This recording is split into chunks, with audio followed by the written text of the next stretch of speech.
विज्ञान के दूसरे पार्ट की तरफ, और दूसरा पार्ट क्या कहता है उसमें हम लोग सीखेंगे। पहला सवाल यहाँ पे लिखा हुआ है, सभी जीवधारियों में पाए जाने वाले, सभी जीवधारियों में पाए जाने वाले, जितने सारे जीवधारी उन सभी जीवधारियों में पाए जाने वाले कौन सा यौगिक है जिसमें भरपूर मात्रा में फास्फोरस पाया जाता है। मैं आपको पढ़ाया था न्यूक्लिक एसिड के बारे में, ठीक है ना। न्यूक्लिक एसिड जो होता है उसमें भरपूर मात्रा में क्या पाया जाता है। ये न्यूक्लिक एसिड दो तरह के होते हैं, एक डीएनए और दूसरा आरएनए, ठीक है। डीएनए का पूरा नाम क्या होता है, deoxy ribo nucleic acid. RNA का पूरा नाम राइबो न्यूक्लिक एसिड। डीएनए का आकार डबल हेलिक्स यानी द्विसर्पिलाकार होता है। इसकी खोज वाटसन और क्रिक ने की थी, जो इस बार बीपीएससी में पूछा था कि द्विसर्पिलाकार डबल हेलिक्स किसने खोज की थी, वाटसन और क्रिक ने। 69वीं पीटी में ये पूछा था सवाल। अगला सवाल है, भारत में केंद्रीय धान अनुसंधान केंद्र का है। धान अनुसंधान केंद्र मतलब जहाँ पे हम लोग धान के विभिन्न प्रजातियों का क्या करते हैं, रिसर्च करते हैं, जानकारी प्राप्त करते हैं। वो कहाँ है बच्चों, उड़ीसा में है, ठीक है ना। उड़ीसा में एक कटक जगह है, कटक में केंद्रीय धान अनुसंधान का केंद्र है। अगला, किस वैज्ञानिक को प्रकाश संश्लेषण पर कार्य करने के लिए नोबेल पुरस्कार मिला। बच्चों, भारत में एक व्यक्ति थे जो प्रकाश संश्लेषण जीवों के बारे में बहुत ज़्यादा डेवलपमेंट रहे, जीवों के बारे में बहुत अच्छा काम किए। उनका नाम था जगदीश चंद्र बसु। नाम सुने, जगदीश चंद्र बसु ने पेड़ पौधे में जीवात का सिद्धांत दिया। मतलब उन्होंने बताया, ये क्रिया करके बताया कि एक ऐसा पेड़ पौधा जो है उसमें प्राण होते हैं, उनकी जीवनी है, आप लोग पढ़े होंगे। उसी तरह उसके अंदर भोजन कैसे बनता है, यानी प्रकाश संश्लेषण की प्रक्रिया कैसे होती है, वो पूरा करने के लिए जो वैज्ञानिक, उनका नाम क्या था बच्चों, मेल्विन केल्विन। अगर आपको याद नहीं रहेगा तो मैं कैसे याद कराता हूँ, सुनिए। देखो, प्रकाश संश्लेषण क्रिया के लिए चाहिए आपको धूप। क्या चाहिए, धूप। बिना सनलाइट का होगा नहीं। और सनलाइट से मिलता है गर्मी। क्या मिलता है, गर्मी। और गर्मी जब होता है माने ताप, और ताप का ऐसा ही मात्रा क्या होता है, केल्विन। तो याद रखिएगा, मेल्विन केल्विन, नाम याद हो जाएगा। याद करने का तरीका अच्छा है। ताप का ऐसा ही मात्रक होता है केल्विन, और सनलाइट चाहिए उसमें मिलेगा हमको ताप, यानी हो जाएगा केल्विन। तो याद रखेंगे, मेल्विन केल्विन ने क्या किया था, नोबेल पुरस्कार मिला था किस पर, प्रकाश संश्लेषण पर कार्य करने के लिए। तो इससे दो बात आती है कि प्रकाश संश्लेषण की प्रक्रिया होती है, इसका बताने वाला कौन था, तो मेल्विन केल्विन। किसको प्रकाश संश्लेषण काम करने पर नोबेल प्राइज मिला, मेल्विन केल्विन। दोनों क्वेश्चन क्लियर है, क्वेश्चन घुमा के पूछ सकता है। अगला सवाल आपके सामने है कि किस पदार्थ के संचयन से मांसपेशी में थकावट होने, कल मैं बता दिया हूं, कौन सा बच्चों, लैटिकल में। ये कब बनता है, ये कब बनता है बच्चों, जब अनऑक्सी श्वसन होता है, मतलब ऑक्सीजन की अनुपस्थिति में श्वसन हो जाता है। किस रुधिर के कोशिकाओं को मदद में रोगों को प्रतिरोध पैदा करते हैं, मैं पढ़ा दिया हूं। रोगों में प्रतिरोध उत्पन्न करने की क्षमता, रोगों से लड़ने की क्षमता, ठीक है ना, या आप लोगों से लड़ पाएंगे, इसके लिए आपके बॉडी के अंदर क्या होना चाहिए, पहला श्वेत रक्त कण होना चाहिए। क्या रक्त होना चाहिए, श्वेत रक्त कण, यानी व्हाइट ब्लड कार्बोसाइड, WBC चाहिए। और ये WBC कहाँ पाया जाता है, तो लसिका में पाया जाता है। तुरंत ब्लड पढ़ाए थे, उसमें पढ़ाए थे WBC कहाँ पाया जाता है, लसिका। तो ऑप्शन के ऊपर डिपेंड करता है कि लसिका दिया हुआ है या श्वेत रक्त के नीचे। यहाँ पे दिया लसिका, ना लिख दिया है लसिकानु, ठीक है ना। तो लसिकानु मतलब लसिका, समझ में आया। लसिका को अंग्रेजी में क्या बोलते हैं बच्चों, क्या बोलते हैं उसको, लिम्फ बोलते हैं। क्या बोलते हैं, लिम्फ। इसीलिए पूरा नाम है लिम्फोसाइट, जिसको WBC को हम लोग अंग्रेजी में क्या कहते हैं, लिम्फोसाइट के नाम से जानते हैं। मनुष्य के शरीर में लाल उधिर कोशिकाओं का जीवन काल कितने दिन होता है बच्चों, 120 दिन। आपको पता है मनुष्य में लाल रक्त कितने दिन जीता है, RBC का कब्र किसे कहा जाता है, पीला को। किसको कहते हैं बच्चों, पीला को। अगला सवाल है आपके सामने, सीरा रक्त में ऑक्सीजन के लिए फेफड़ों के किसके द्वारा ले जाती है। देखो, सीरा रक्त को ऑक्सीजन के लिए फेफड़ों में किसके द्वारा ले जाती है बच्चों, फुफ्फुस धमनी। सुनाई दे रहा है, किसके द्वारा, फुफ्फुस धमनी के द्वारा ले जाता है। फुफ्फुस का मतलब होता है फेफड़ा, फुगा नहीं समझ लीजिएगा, ठीक है ना। फुफ्फुस का मतलब क्या होता है, फेफड़ा, ठीक है। अगला सवाल है, कृत्रिम गुर्दा किस सिद्धांत पर काम करता है। कृत्रिम गुर्दा का मतलब होता है बच्चों, जिसको हम लोग कहते हैं जो अपने से बनाए हैं। गुर्दा को अंग्रेजी में किडनी कहते हैं। तो मानव के द्वारा जो बनाया गया किडनी है उसे कृत्रिम किडनी कहते हैं, ठीक है ना। और वह कैसे काम करता है, तो अपोहन या डायलिसिस के सिद्धांत पर काम करता है। जैसा कि आपको पता है, मशीन एगो रहता है, वहाँ पे आदमी सुता दिया जाएगा और आपका रक्त उसमें से जाके क्या होगा, डायलिसिस होगा। रक्त के अवशिष्ट सवाल पूछेगा अपोहन या डायलिसिस किसे कहते हैं? रक्त में उपस्थित अवशिष्ट पदार्थ जिस प्रक्रिया द्वारा अलग कर लिए जाते हैं उसे अपोहन या डायलिसिस कहते हैं। इस प्रक्रिया में मानव को बेड पर लेटा करके उसके मशीन से कनेक्ट कर दिया जाता है, जिसका सारा ब्लड क्या हो जाता है, पास कर जाता है। यह तब होता है जब किसी व्यक्ति का क्या होता है, किडनी खराब हो जाता है। अगला सवाल, एक व्यक्ति आंखों में रंग काला, नीला और भूरा उस वर्ण में पिगमेंट पर आश्रित है, वो किसमें पाया जाता है? देखो सीधा बात, हमारे आंख के अंदर बहुत सारे भाग है।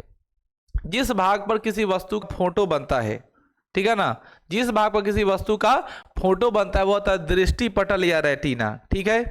और रंगों के लिए जो जिम्मेवार है, आंख के अंदर जो रंगों के लिए जिम्मेवार है, कलर लाल, पीयर, हरियर, नीला, ब्लू, ठीक है ना, आसमानी, नीला, जो भी हो सब कलर को जिम्मेवार है, कौन है बच्चों? उसका नाम है परितारिका या आइरिस, ठीक है ना। हिंदी में बोलते हैं परितारिका, अंग्रेजी में बोलते हैं आइरिस। तो आंख के अंदर कलर पहचानने की जो क्षमता है, कलर जो देख रहा है, ठीक है ना, जैसे हम अभी कैसे लग रहे हैं वो कलर आपको पता चल रहा है, तो कलर जो पहचान रहा है उसका नाम क्या है? आइरिस या परितारिका। अगला सवाल है, जब आंख में धूल चली जाती है तो कौन सा हिस्सा सूजकर गुलाबी हो जाता है? बच्चों देखो, आंख के अंदर जब धूल चला जाएगा तो आंखिया लाल लाल हो जाएगा। हालांकि ठीक है ना, आँखिया लाल लाल बहुत कारण से हो जाता है, ठीक है ना। लड़की लोग का तो नॉर्मल प्रॉब्लम है, ठीक है, चाहे लड़का साहब कभी कुछ बोल दोगे तो, ठीक है ना। लड़का लोग का आँख लाल होता है गुस्सा से, लड़की लोग का आँख लाल होता है कुछ डांट देने से, नॉर्मल। जब वो भावुक होती है तो आँख लाल होता है, गुस्सा होगी तब तो वो काली जैसी दिखाई देती, काली जी, बड़ा सा जीभ निकल के एकदम लगेगा कि जब करके भाग गए, ठीक है ना। तो यहाँ पे लिखा हुआ है, क्या लिखा हुआ है कि जब किसी व्यक्ति की आंखों में काला, सॉरी इसके नीचे है, जब आंख में धूल चली जाती है तो वो कौन सा हिस्सा गुलाबी हो जाता है, ठीक है ना। तो क्या नाम है बच्चों? नेत्र सलेस्मा। क्या नाम है बच्चों? नेत्र सलेस्मा। अब देखते हैं, ये नेत्र है, नेत्र के बगल में जो उजला वाला भाग है और जो सिलियरी पेशिया के जो नीचे वाला भाग जो कचाप द्रव से जो भरा हुआ है, लिक्विड से भरा हुआ है, आंख अभी तो पढ़े नहीं लेकिन थोड़ा मजा ली, उस भाग को नेत्र सलेस्मा कहते हैं। और नेत्र सलेस्मा ही क्या हो जाता है? लाल हो जाता है। जरूरी नहीं है कि गर्दा ही जाए, धूल मिटी जाए, और अन्य कारण से भी अगर कुछ लाल दिखाई देता है तो किससे हो जाता है? नेत्र सलेस्मा से। यहाँ तक कि अगर आपके नॉर्मल वे में अगर आपका आँख लाल रहता है तो आपको बीमारी हो गया है जिसका नाम क्या है? आई फ्लू, ठीक है ना, अभी चल रहा था। अगला सवाल है, बच्चों में दूध पीते समय स्तनों के दूध का निष्कासन किसकी मदद से होता है? माल मवेशी में जबरदस्ती दूध निकालना, माँ के छाती में दूध बनना, बच्चा दूध पी रहा है तो खींच रहा है, उस सब में एक हार्मोन है, उस हार्मोन का नाम क्या है? Oxytocin hormone. कौन हार्मोन? Oxytocin hormone. जब कोई गाय का बच्चा मर जाता है और वह दूध नहीं दे पाती है तो उसके अंदर हम लोग जबरदस्ती सुइया देते हैं, और जो सुइया देते हैं जिसे कारण गाय तैयार हो जाती है कि मुझे अब दूध लो, ठीक है ना। कहने का मतलब उसका नाम क्या है? Oxytocin hormone. तब ये सवाल ये भी पूछता है कि माल मवेशी में जबरदस्ती तरीके से दूध निकालने का या गैर कानूनी तरीके से दूध निकालने की प्रक्रिया के लिए कौन सा हार्मोन का इस्तेमाल करते हैं? Oxytocin hormone. दूध प्रेरित करने वाला हार्मोन कौन है? Oxytocin hormone. महिलाओं के शरीर में दूध को उत्पन्न करने वाला हार्मोन कौन सा है? Oxytocin hormone. बच्चों ये पुरुषों में नहीं पाया जाता क्योंकि उसको कोई जरूरत नहीं है। अगला सवाल है, निषेचन समानता। एक लड़का पूछ रहा था, सर अगर ऑक्सीटोसिन हार्मोन पुरुष में हो जाएगा तो क्या होगा? मैं आपको जानकारी के बता दूं, किसी किसी पुरुष में ऑक्सीटोसिन हार्मोन हो जाया करता है, ठीक है ना। जैसे बचपन में, जैसे महिलाओं के छाती को हम लोग कहते हैं ब्रेस्ट, पुरुषों के छाती को कहते हैं चेस्ट अंग्रेजी में। तो पुरुषों का जो चेस्ट होता है ना, कभी काल बड़ा बन जाना शुरू होता है, तो उसके अंदर ऑक्सीटोसिन हार्मोन, उसको ऑपरेशन कराना पड़ता है, दूसरा कोई उपाय नहीं है। घाव इधर पर बन जाता है, कैंसर होने की संभावना रहती है, ठीक है। चलिए आगे बढ़ते हैं। निषेचन की समानता कहाँ पाया जाता है? निषेचन क्या होता है? देखो, जब नर युग्मक और मादा युग्मक दोनों आपस में मिलते हैं, अर्थात शुक्राणु और अंडाणु दोनों आपस में मिलता है तो तैयार होता है जाइगोट। और जब ये मिलता है तो मिलन की प्रक्रिया को हम लोग कहते हैं, ठीक है ना, क्या कहते हैं? निषेचन या फर्टिलाइजेशन, ठीक है। जब नर युग्मक और मादा युग्मक आपस में मिलते हैं तो इस मिलने की प्रक्रिया को क्या कहते हैं? निषेचन कहते हैं बच्चों। और वह किस रास्ते से होती है? डिंब वाहिनी नाली, इसी को हम लोग फैलोपियन ट्यूब के नाम से जानते हैं। अगला सवाल है, कृत्रिम वीर्यसेचन के उद्देश्य से वृषभ बैल को किसमें संचित किया जाता है? ध्यान सुनो, कृत्रिम वीर्य संचयन क्या है? कृत्रिम वीर्य का मतलब होता है, जैसे मान लो कि जनन की एक प्राकृतिक प्रक्रिया होती है जिसमें नर युग्मक और मादा युग्मक अपनी इच्छा से शारीरिक संबंध बनाते हैं। तो अपनी इच्छा से शारीरिक संबंध बनाते हैं, उससे जो बच्चा पैदा हो रहा है वह है प्राकृतिक निषेचन, ठीक है। लेकिन आजकल हम लोग क्या करते हैं, क्लोन तैयार करने के लिए, हाइब्रिड तैयार करने के लिए, अच्छा चीज प्रोडक्ट तैयार करने के लिए हम लोग क्या करते हैं, अपना से व्यवस्था करते हैं। जैसे आप लोग देखते होंगे माल मवेशी में क्या करते हैं, अलग से इंजेक्शन लेकर इंजेक्ट करते हैं।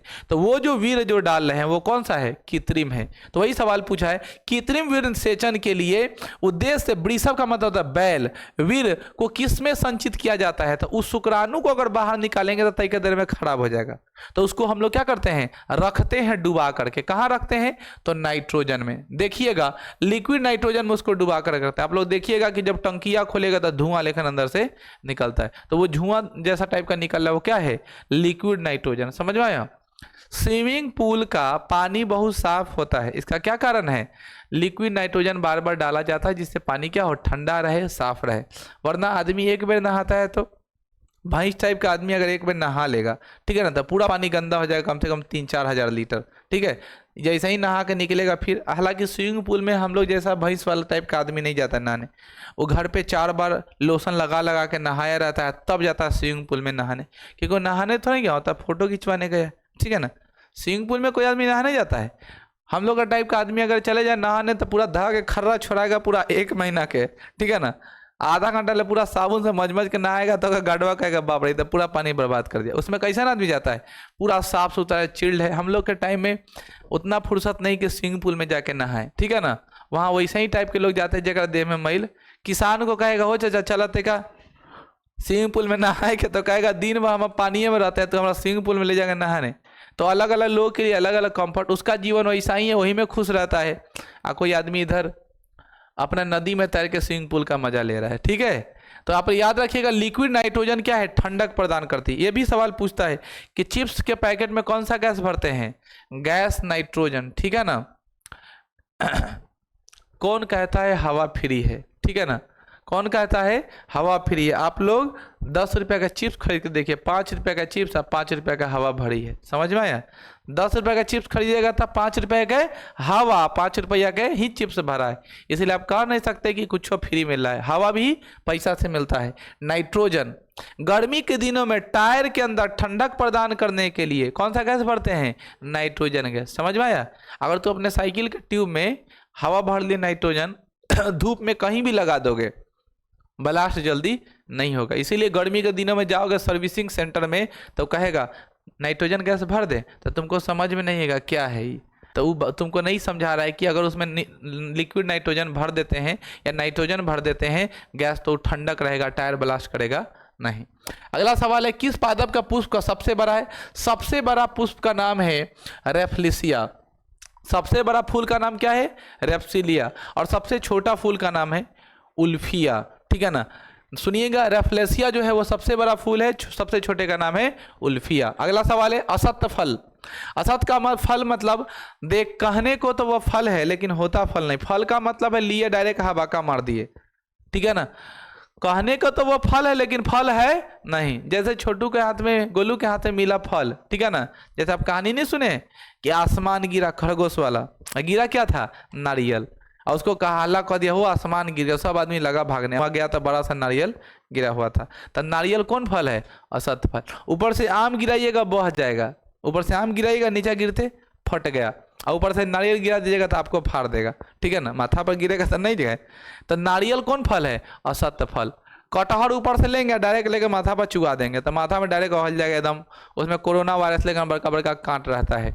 इसीलिए कटहल को और नारियल को क्या कहते हैं बच्चों, असत्य फल। सेब को भी क्या कहते हैं बच्चों, असत्य फल। आगे हम लोग बच्चों बढ़ते हैं।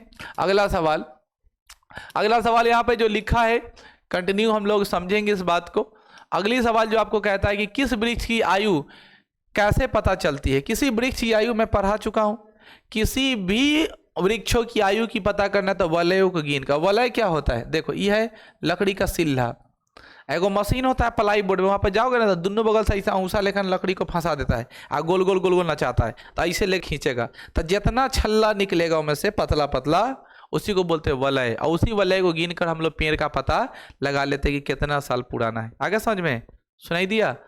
अब किसी भी जीवाश्म को पता करने के लिए, जीवों के मरे हुए शरीर को पता करने के लिए दो तरह की विधि है, एक कार्बन 12 है और एक कार्बन 14। ध्यान सुनना, कार्बन 14 विधि के द्वारा हम लोग मरे हुए जीवों का पता लगाते हैं। जैसे हड्डी मिल जाएगा, कोयला मिल जाएगा, पेट्रोलियम मिल जाएगा, जमीन खोदेंगे ना, और तुमसे पूछेगा कितना साल पुराना है, कैसे पता चलेगा? तो जीवों के अवशेष को उम्र पता लगाने के लिए किसका इस्तेमाल करते हैं? कार्बन 14 विधि। लेकिन कार्बन 12 विधि द्वारा हम लोग खनिज का, निर्जीव सामान का, जैसे आप लोग बोलता है मूर्ति मिला 400 साल पुराना, तोप मिल गया 1000 साल पुराना, तो कैसे पता कर रहा है? तो कार्बन 12 विधि। याद रखना, ये बहुत इंपॉर्टेंट सवाल है। कार्बन 14 विधि के द्वारा बच्चों क्या करते हैं? मैं बार बार कहता हूं कि लिखा करना, लिखने से होता है ना कि दिमाग थोड़ा टच में रहता है। जब भी कुछ बोलता हूं तो राइट डाउन करना चाहिए, ठीक है? तो कार्बन 12 विधि से खनिज का हम लोग पता लगाते हैं, और कार्बन 14 विधि से हम लोग क्या करते हैं? जीवाश्म का पता लगाते हैं। अगला सवाल है बच्चों, जल संवर्धन यानी हाइड्रोपोनिक्स क्या है? देखो, जल संवर्धन क्या होता है? जब बिना मिट्टी का, जैसे आप लोग देखते होइएगा आपके घर में एक शो प्लांट आता है, ठीक है ना, जैसे आप मनी प्लांट ले सकते हैं। मनी प्लांट को किस में रखते हैं? सीधे पानी में, और रख दिया, लगा बढ़ने। बांस जैसा एक पौधा आता है, ठीक है ना, जो बहुत आदमी टेबल पर रखे रहता है, ग्रीन टाइप का होते रहता है, माटी नहीं है, दनादन पेड़ बढ़ रहा है। तब बिना मिट्टी का किसी पौधा को बढ़ा, जैसे पानी समय देखिए कड़मी होता है। कड़मी जानते हो, नाम सुने हो? कड़मी जो होता है वो पानी में होता है, लतरते रहता है। सिंघारा जानते हो? सिंघारा, जो सिंघारा पानी फलता है उसमें माटी रहता है। मखाना जानते हैं? मखाना, मखाना की भी खेती पानी में ही होती है, लेकिन वो जमीन से जुड़ा रहता है, ठीक है। लेकिन आमतौर पर हम कहेंगे कि जिसमें मट्टी ना हो और पौधा बढ़ रहा है। अति बाढ़ में देखिए खुम्बी उम्बी नदी में बउआते रहता है, हरियर का झुंड के झुंड, देखें तो क्या रहता है? खूब हरियर रहता है, पानी माटी है नहीं है, नहीं है। तो जो माटी ना हो, बिना मिट्टी के पौधा उगाते हैं, उसी को क्या बोलते हैं बच्चों? जल संवर्धन बोलते हैं, या हाइड्रोपोनिक्स कहते हैं। हाइड्रोपोनिक्स, हाइड्रोपोनिक्स, हाइड्रोपोनिक्स का मतलब होता है बिना माटी के पेड़ पौधे को उगाना, बिना माटी के पेड़ पौधे को उगाना। इस बात पर हम लोग ज़्यादा ध्यान नहीं देते थे कि पेड़ पौधा बिना माटी के भी हो सकता है क्या? तो हाँ, हो सकता है, बिना मिट्टी का भी पेड़ पौधा डेवलप होता है। अब तो सिंघाड़ा का सीजन आ गया है, मिल रहा होगा सब सिंघाड़ा, अब सब लोग को मिलेगा बड़ी आसानी से, खरीद के खाओ, गंदा नाली वाला।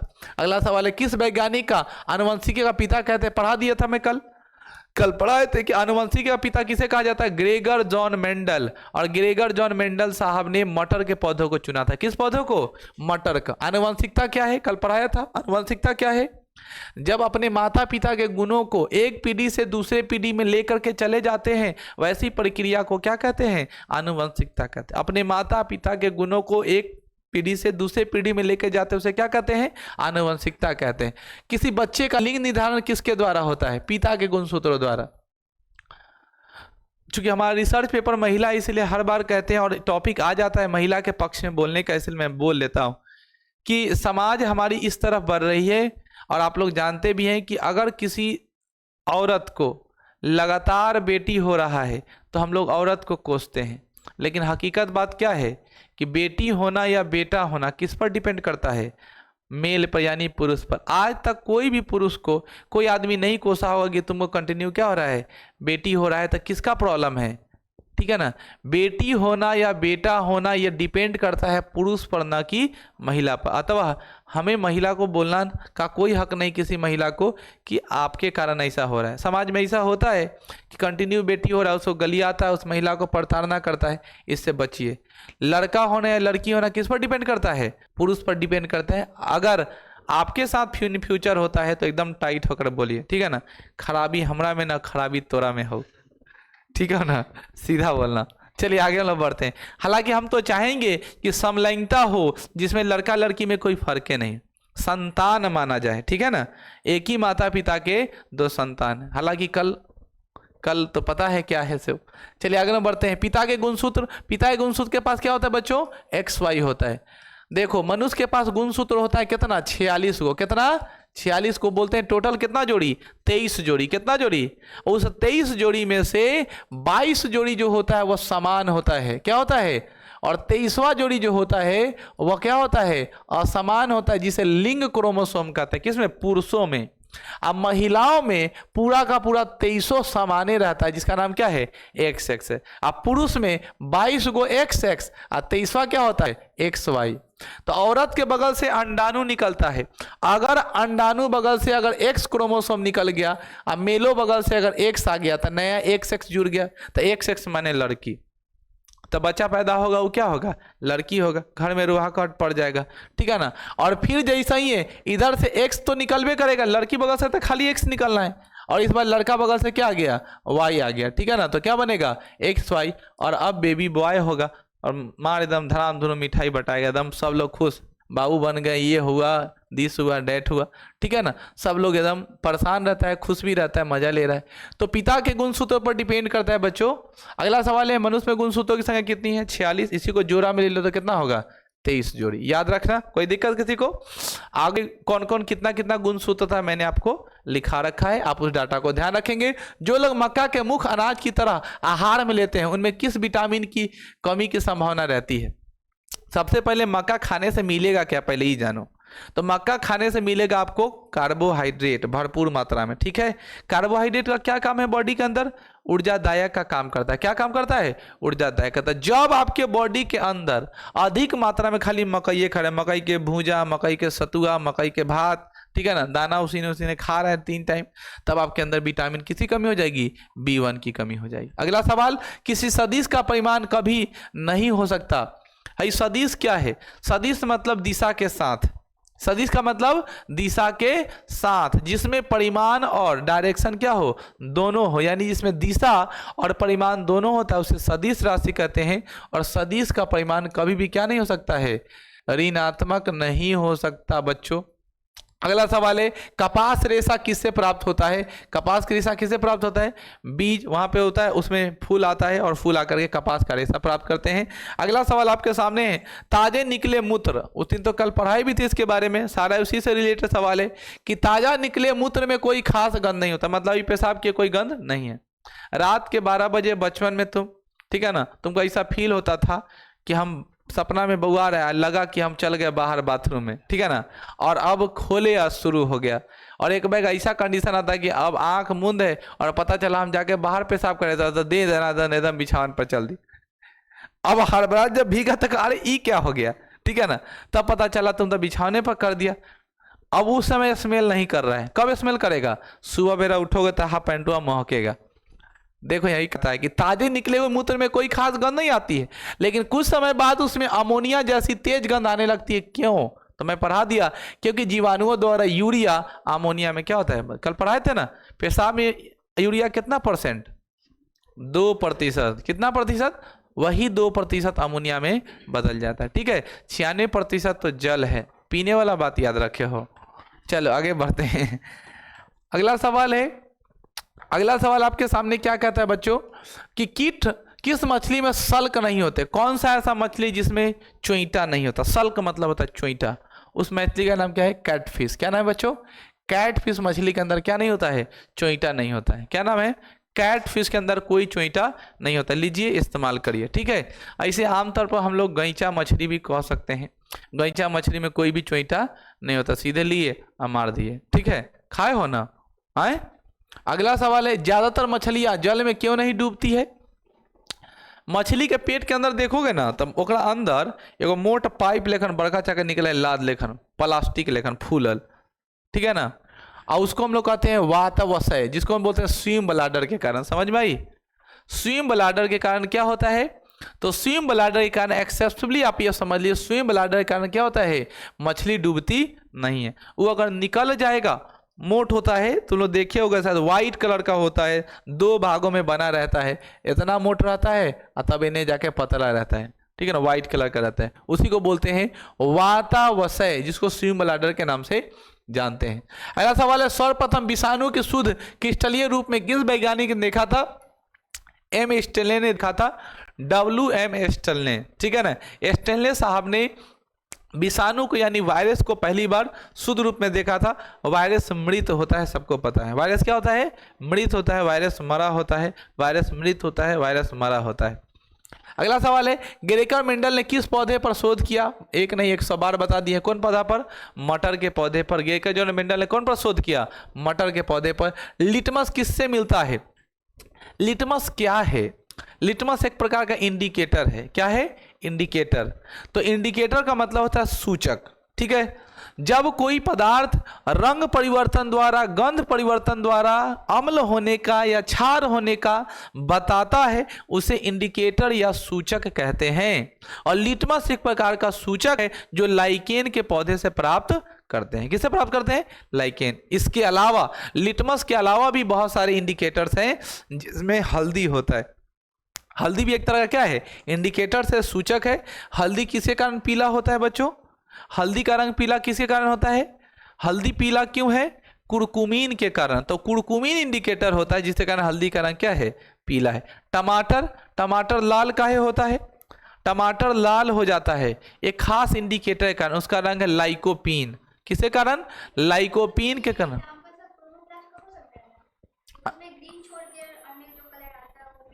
हाँ, पिगमेंट होता है, लेकिन आमतौर पर हमें ग्रीन ही दिखाई देता है, इसलिए ग्रीन पिगमेंट का अंतर्गत रखते हैं, ठीक है। तो आप याद रखिएगा, एकदम ध्यान रखेंगे।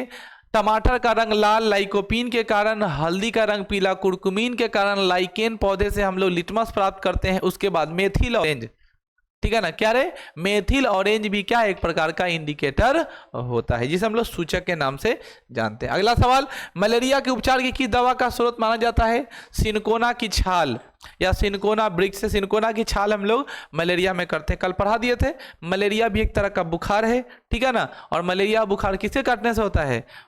मच्छर नहीं बोलो बच्चों, मादा मच्छर बोलो। और मादा मच्छर मतलब कौन मच्छर? मादा एनोफिलीज मच्छर, ठीक है ना। और आम भाषा में उसको मोगिनिया मच्छर भी कहते हैं। चलिए अगला सवाल है, अफीम जो एक पादप उत्पाद है से किससे प्राप्त होता है?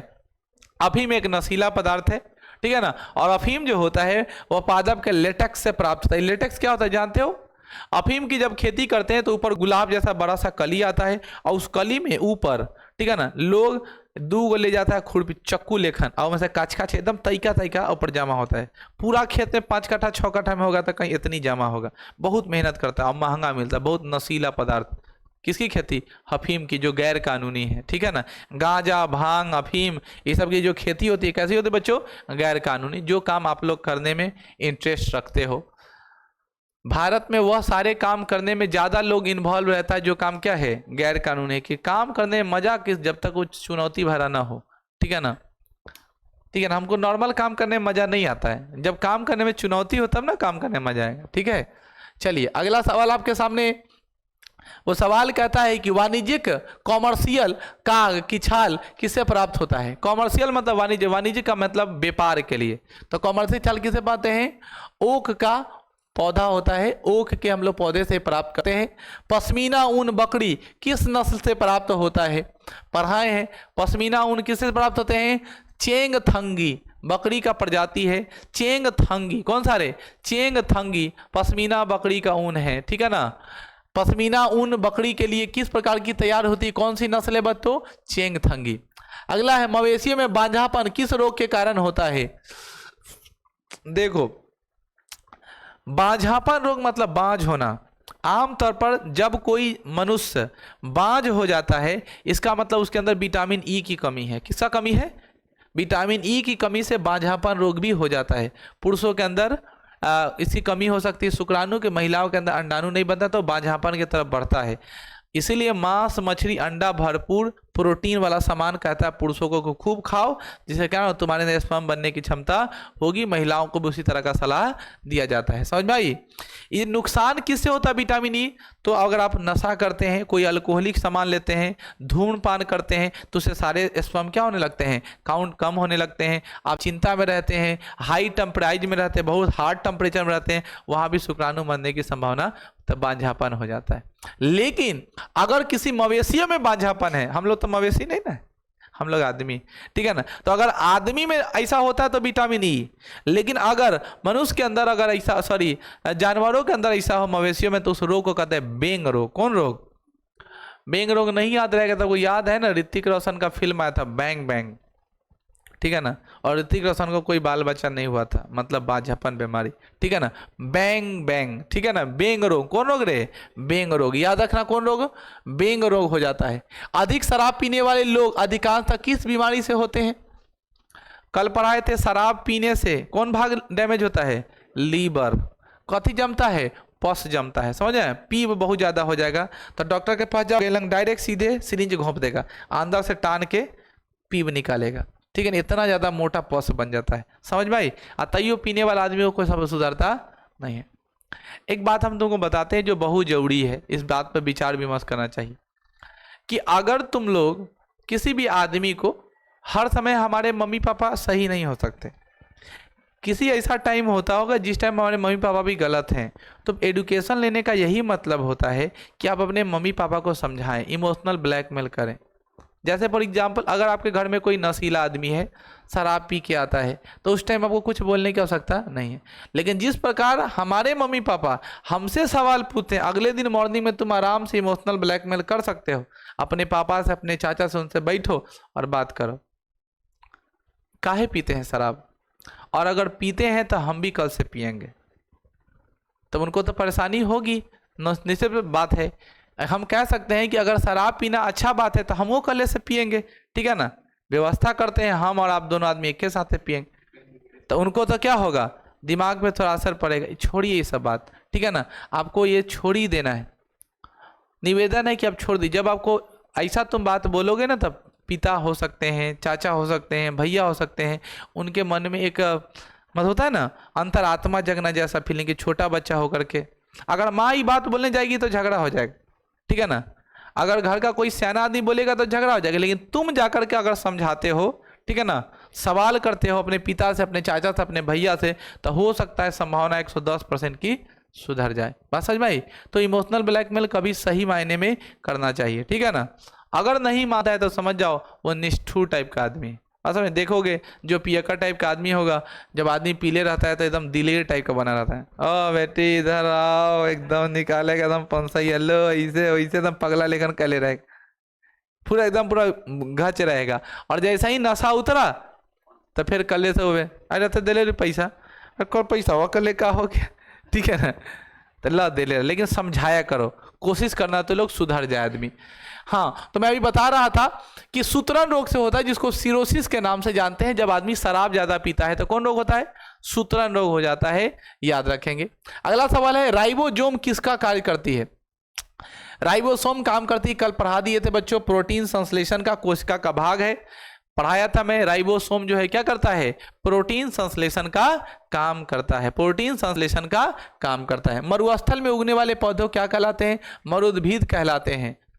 मरुस्थल में उगने वाले पौधे क्या कहलाते हैं? मरुभीत कहलाते हैं। वहाँ कंटीले ज़्यादा होते हैं, वहाँ वैसे पौधे ज़्यादा उगते हैं जिनके अंदर क्या होती है, जिनके अंदर प्रकाश संश्लेषण की क्षमता पत्तियों से न होकर के, ठीक है ना, तनाव वाले भाग में हो जाती है, ठीक है ना, समझ रहे हो। और वह जल कम में भी अपना प्रकाश संश्लेषण क्रिया क्या होते हैं, संपन्न कर ले, जैसे नागफनी या कैक्टस, ठीक है। अगला सवाल है बच्चों, अगला सवाल कहता है भोपाल में 1984 में बच्चों, भोपाल मध्य प्रदेश की राजधानी है। भोपाल को मध्य प्रदेश को हरा प्रदेश के नाम से जानते हैं, उसे सोया प्रदेश के नाम से जानते हैं। मध्य प्रदेश के मुख्यमंत्री का नाम शिवराज सिंह चौहान है। मध्य प्रदेश भारत के बीचों बीच स्थित है और मध्य प्रदेश की एक राजधानी है जिसका नाम है भोपाल। और मध्य प्रदेश के भोपाल में इंडस्ट्रियल एरिया में 1984 को एक गैस का रिसाव हो गया फैक्ट्री में, बॉयलर फट गया, गैस निकलने लगा, उस गैस से बहुत मजदूर मर गए। और उस मजदूर के मरने के कारण वो किस गैस से मरा? तो उस गैस का नाम है मेथिल आइसोसाइनाइड। क्या नाम है बच्चों? Methyl isocyanide. भोपाल गैस तराशी में कौन सा गैस निकला? Methyl isocyanide, methyl isocyanide. अगर आप इस तरह के जीके को पढ़ते हैं और लाइन बाय लाइन करते हैं तो सारा चीज़ एक साथ आ रहा है, ठीक है, जिससे आपका ब्रेन विकसित होगा।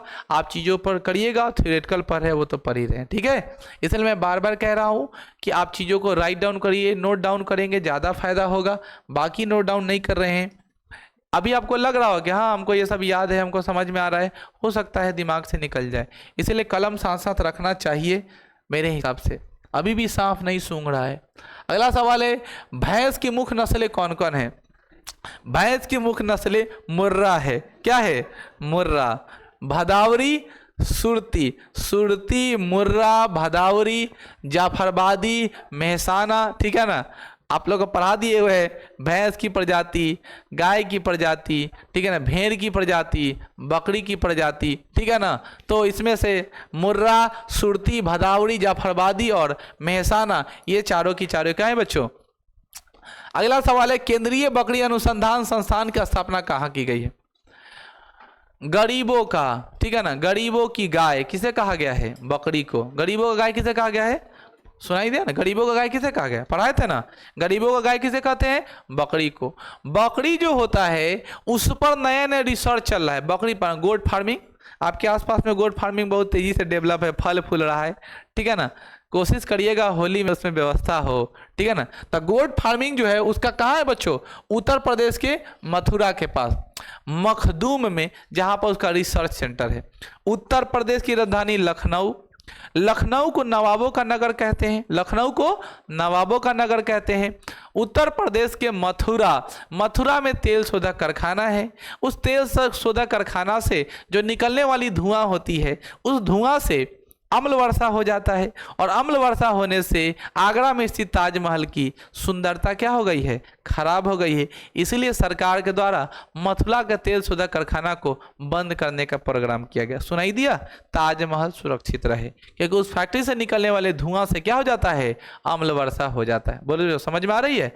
तो उत्तर प्रदेश के कौन सा? मथुरा के पास कौन गाँव रे? मखदूम में इसका पाया जाता है। बहुत बात मैं बता दिया।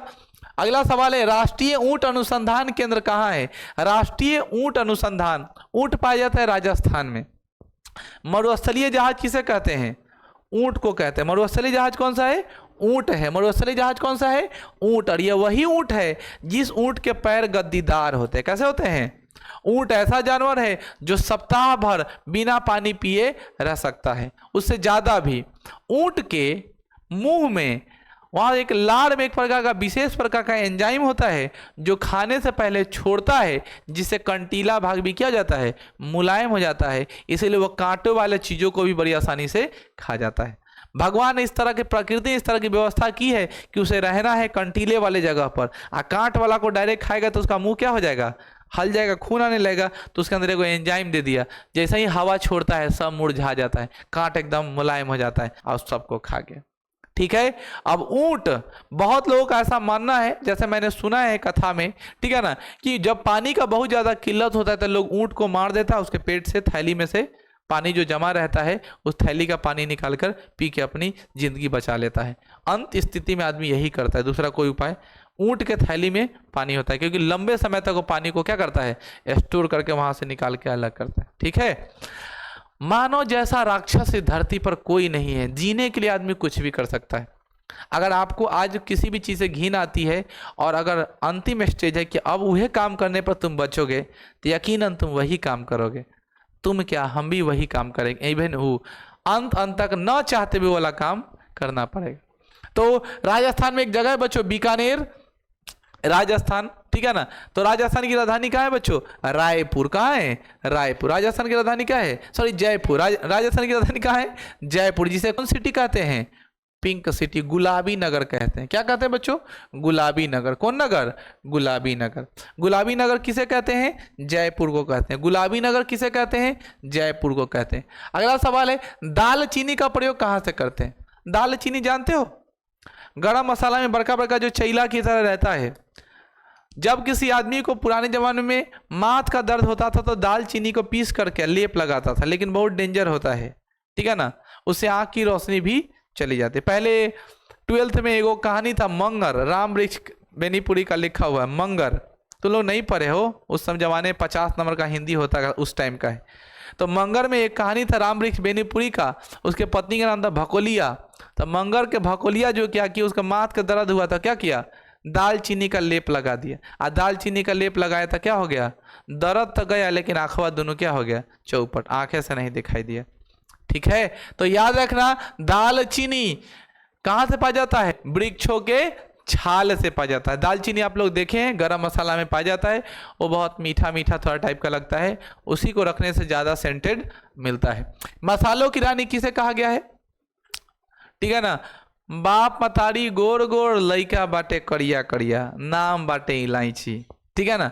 ऊपर से उजर, लइका बाटे करिया करिया, तो बाप मतारी गोर गोर, लइका बाटे करिया, नाम कथी बा, इलायची, जिसे मसालों की रानी कहा गया है। क्या कहा गया है, मसालों की रानी। अंदर से करिया करिया बिया निकलता है ना रे। अगला सवाल है, फूलों का अध्ययन को क्या कहते हैं, एंथ्रोलॉजी।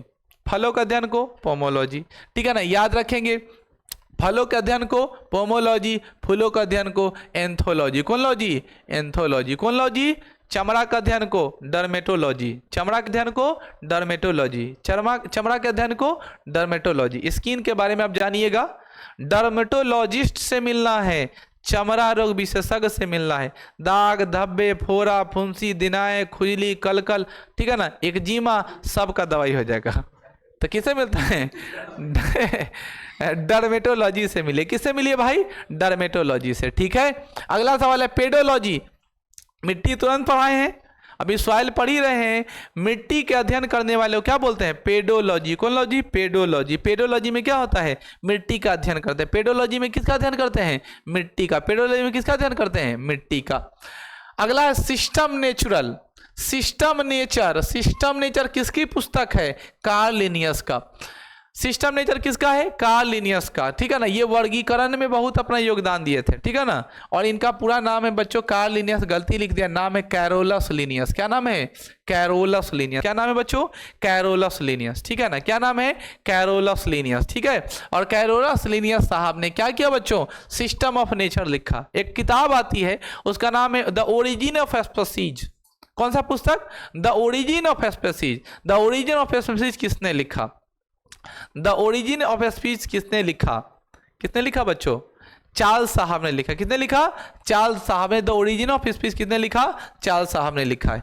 अगला सवाल आपके सामने आता है, दूध से दही बनने में क्या कारण है। कल ही पढ़ा दिए, बहुत सारा ऑप्शन से क्लियर हो सकता है। दूध से दही बनना, कौन परिवर्तन, रासायनिक परिवर्तन। दूध से दही बनना, रासायनिक परिवर्तन। जितना कठिल दही उतना बढ़िया पिलुआ। एक पिलुआ एक साथ के ज्वाइंट हुआ, कौन पिलुआ, लैक्टोबैसिलस। कौन रे, लैक्टोबैसिलस होता है दही के अंदर। जो बैक्टीरिया होते हैं, जो जीवाणु होते हैं, ठीक है ना, लैक्टोबैसिलस नामक का, वही दूध को दही जमने में क्या करता है, कन्वर्ट करने में होता है। तो दूध से दही जमना कौन प्रक्रिया है, रासायनिक प्रक्रिया है, दूध से दही जमना। अब दूध रहेगा, अब सवाल एग्जाम में ये पूछता है, क्वेश्चन घुमा के, दूध का फटना का अर्थ क्या होता है, पीएच मान का बढ़ना, पीएच मान का घटना, ठीक है ना, पीएच मान का निर्धारित रखना, इनमें से कोई नहीं। तो दूध तभी फटेगा, सबको पता है कि दूध तभी फटेगा जब हमें खाटा सामान मिलाएं। क्या मिलाएंगे, खाटा सामान। दूध में नमक मिला दोगे तो बहुत कम है चांस फटने का, लेकिन दूध में तुम क्या मिला दिए, खाटा सामान मिला दिए। दूध फटने का मतलब है अम्लीयता घट रहा है। दूध फटने का मतलब अम्लीयता सॉरी बढ़ रही है, ठीक है। दूध फटने का मतलब क्या है, जैसे जैसे खट्टा होता जाएगा वैसे वैसे दूध फटने की संभावना बढ़ जाएगी। तो दही जैसे जैसे जमेगा वैसे वैसे क्या होते जाएगा, अम्लीयता बढ़ती चली जाएगी, ठीक है ना, समझ में आया। इसीलिए दूध पियोगे तो गैस नहीं बनाएगा, दही खा लोगे तो गैस बनाने के बहुत आदमी को करना शुरू करता है। दही वाला हम रियल वाला कर रहे थे अभी, ठीक है, मौका ले लिए। अगला सवाल है, विषाणु में क्या होता है, न्यूक्लिक एसिड और प्रोटीन। क्या होता है, न्यूक्लिक एसिड और, तुरंत पढ़े थे, ठीक है ना, कोरोना वायरस में वही पढ़े थे। कोरोना वायरस का यही सबसे बड़ा प्रॉब्लम था, आरएनए और डीएनए का, ठीक है ना। एमआरएनए का पुरस्कार मिला, ऐसे छोड़ा ना, एमआरएनए का एग्जाम में पूछा था सवालवा, एमआरए का पूरा नाम क्या है, पुरस्कार मिला, इन्हें उन्हें समय घुमा रहे हो। बीपीएससी का सवाल है, पूछा हुआ एमआरए का पूरा नाम क्या है। हम उस दिन एग्जाम देखा थे, उस दिन पूछे थे, एमआरएनए पढ़ाए थे, आरएनए पढ़ाए थे उस दिन टाइप, ठीक है ना, वहाँ पे लिखाए थे कि एमआरएनए का पूरा नाम क्या है। यहाँ पे देखो, यहाँ पे अगला सवाल कहता है कि जंतुओं में होने वाली फुट एंड माउथ रोग किसके कारण होता है। गलसुआ का नाम सुने, गलसुआ का बीमारी, जो था ना खूर रोग भी हो जाता है, ठीक है ना। तो पशुओं में जो खूर रोग होता है वो किसके कारण होता है? विषाणु के कारण। किसके कारण? वायरस के कारण। और आखिरी सवाल, किस शैवाल से आयोडीन प्राप्त होता है? तो शैवाल का नाम क्या बच्चों? लेमिनोरिया शैवाल है जो समुद्र में पाया जाता है। तो आयोडीन तैयार कहाँ से करते हैं? समुद्री घास से। उस समुद्री घास का नाम है शैवाल, और उस शैवाल का क्या नाम है? ठीक है ना, लेमिनोरिया। ये तो याद नहीं, लेकिन लवेरिया जरूर याद रहेगा, ठीक है ना। तो अगर ऑप्शन में देखना लेबराए लेबराए रहे तो लवेरिया समझ के मार देना, लेमिनोरिया, ठीक है ना, जिससे आयोडीन तैयार करते हैं। जैसे अगर फिर भी नहीं याद है तो हम तुमको आसान फिर से बता रहा हूँ कि जब तुम लवेरिया चक्कर में पड़ोगे तो तुमको मारेगा कोई आदमी, मारेगा तो गला लटक जाएगा। और गला काहे लटकता है? आयोडीन की कमी से। किसे कमी से? आयोडीन कमी से। आयोडीन कहाँ तैयार होता है? लवेरिया में, यानी लेमिनेरिया में। किसमें? लेमिनेरिया नामक होता है। कौन रे? लेमिनेरिया नामक। इस प्रकार ये वाला पेज खत्म हो गया।